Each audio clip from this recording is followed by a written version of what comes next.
আধুনিক যুদ্ধের ময়দানে প্রচলিত সামরিক শক্তির সংজ্ঞাকে আমূল বদলে দিয়েছে ড্রোন।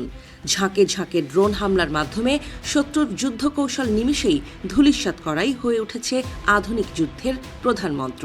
বর্তমান ইউক্রেন যুদ্ধ ও ইরান যুদ্ধেই ড্রোন হামলার কসরত দেখা গেছে।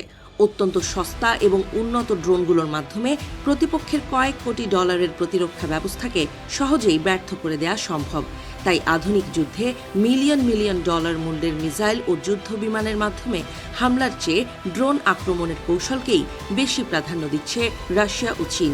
আর বর্তমানের প্রযুক্তির এই যুগে আধুনিক এআই ড্রোন বাহিনী গড়ে তুলছে মস্কো ও বেইজিং। তবে আধুনিক যুদ্ধক্ষেত্রের সবচাইতে শক্তিশালী মরণাস্ত্র এআই চালিত ড্রোন তৈরির দৌড়ে রাশিয়া ও চীনের তুলনায় অনেকটা পিছিয়ে পড়েছে আমেরিকা। মার্কিন সংবাদ মাধ্যম নিউ ইয়র্ক টাইমসের এক বিশেষ অনুসন্ধানী রিপোর্টে এমনটাই দাবি করা হয়েছে। মার্কিন প্রতিরক্ষা ও গোয়েন্দা কর্মকর্তাদের বরাত দিয়ে প্রকাশিত প্রতিবেদনে বলা হয়, নতুন প্রজন্মের ড্রোন মানুষের সরাসরি নিয়ন্ত্রণ ছাড়াই লক্ষ্য নির্ধারণ, আক্রমণ ও পারস্পরিক সমন্বয়ের মাধ্যমে অভিযান পরিচালনা করতে সক্ষম। গত বছরের সেপ্টেম্বর মাসে বেইজিংয়ে অনুষ্ঠিত এক সামরিক কুচকাওয়াজে উন্নত মানের স্বয়ংক্রিয় ড্রোন প্রদর্শন করে চীন। এই প্রদর্শনীর পর মার্কিন প্রতিরক্ষা সদর দপ্তর পেন্টাগনের কর্মকর্তারা বুঝতে পারেন যে চীনের তুলনায় আমেরিকার ড্রোন কর্মসূচি অনেক বেশি সেকেলে হয়ে পড়েছে। বিশেষ করে চীনের জিউতিয়ান নামক বিশাল ড্রোন এখন আলোচনার কেন্দ্রে রয়েছে। এর মাধ্যমে আকাশেই 100টি ছোট ছোট এআই চালিত কামিকাজে ড্রোনকে পরিচালনা করা যায়। রাশিয়াও ড্রোন প্রযুক্তিতে অভাবনীয় সাফল্য অর্জন করেছে। বর্তমানে উন্নত ড্রোন তৈরির বিশাল কারখানা স্থাপনে আমেরিকার চেয়ে অনেকটা এগিয়ে রয়েছে। রাশিয়া মূলত ইউক্রেন যুদ্ধক্ষেত্রকে তাদের ড্রোনগুলো পরীক্ষা করার একটি গবেষণাগার হিসেবে ব্যবহার করছে। ইউক্রেন যুদ্ধে ব্যবহারের মাধ্যমে এআই প্রযুক্তিতে এক অনন্য অভিজ্ঞতা অর্জন করছে রুশ বাহিনী।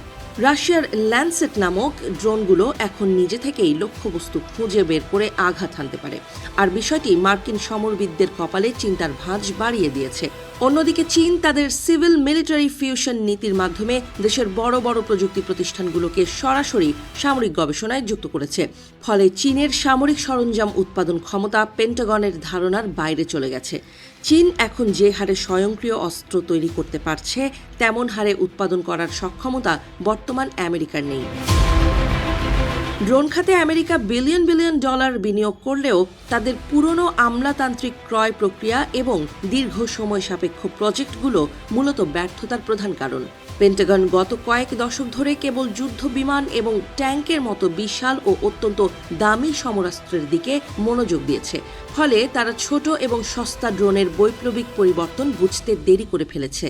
রাশিয়া ও চীনের এআই ড্রোন প্রযুক্তি আকাশপথেই পাশাপাশি যুদ্ধের প্রতিটি স্তরে সেনাদের সরাসরি সংঘাতের মাত্রা কমিয়ে দিচ্ছে।